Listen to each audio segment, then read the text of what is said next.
Il n'est pas le Dieu des morts, mais des vivants. C'est un extrait de notre texte de Luc 20 de ce jour. Shalom, shalom, chers frères et sœurs. Aujourd'hui, nous avons la certitude que en ce mois de novembre où nous célébrons nos morts, les morts ne sont pas morts. Les morts qui nous ont quittés, suivant leur vie terrestre, peuvent avoir, je ne dirais pas une influence, mais un impact sur ceux qui sont restés. Nous avons à prier pour eux afin qu'ils arrivent à trouver la sainteté de Dieu. Ou ils ont à prier pour nous si jamais ils ont pu laver leurs vêtements comme le dit l'Apocalypse et qu'ils ont obtenu la grâce d'être proches du Seigneur. Mais il est primordial que nous pensions à eux.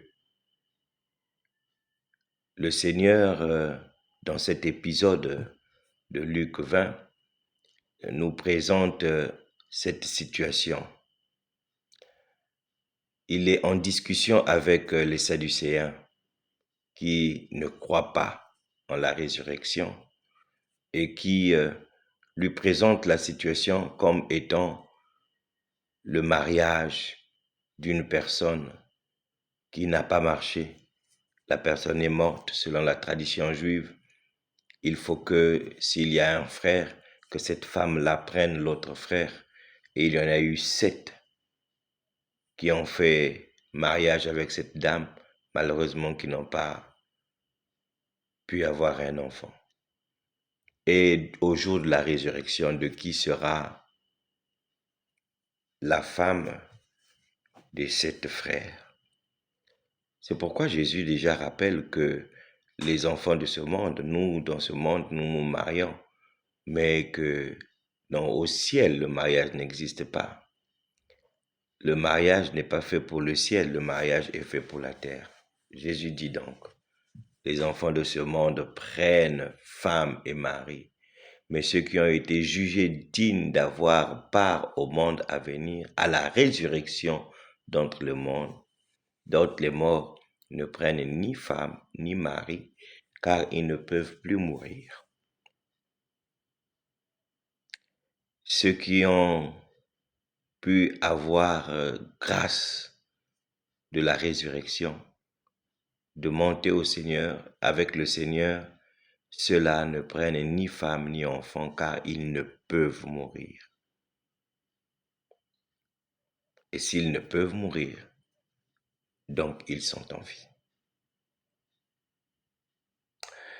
C'est pourquoi le Seigneur nous le rappelle assez clairement que quand Moïse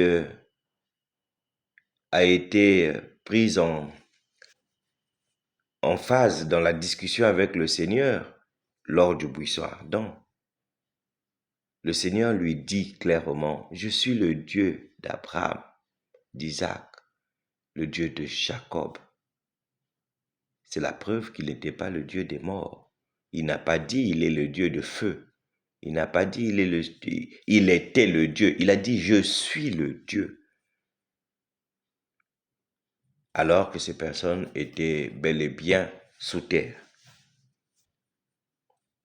Chers frères et sœurs, nous négligeons souvent nos morts. Nous négligeons souvent nos parents qui ont vécu sur cette terre, quelquefois sainement. Nous pensons qu'ils n'ont aucun impact sur cette terre. Nous n'avons rien à faire pour eux, eux non plus n'ont rien à faire pour nous. Mensonge. Nous pouvons prier pour eux afin qu'ils rencontrent la félicité de Dieu. Ne sait-on jamais, s'ils l'ont déjà rencontré, ils peuvent prier pour nous. C'est pourquoi Dieu parle de ce qu'il est le Dieu d'Abraham, d'Isaac, de Jacob. Demandons l'intercession de nos parents véritables qui auront vécu dans la sainteté de Dieu, ayant été baptisés, qui ont vécu leur baptême sur cette terre. Que le Seigneur nous y aide, afin que nous comprenions qu'effectivement, il n'est pas le Dieu des morts, il est le Dieu des vivants. Amen.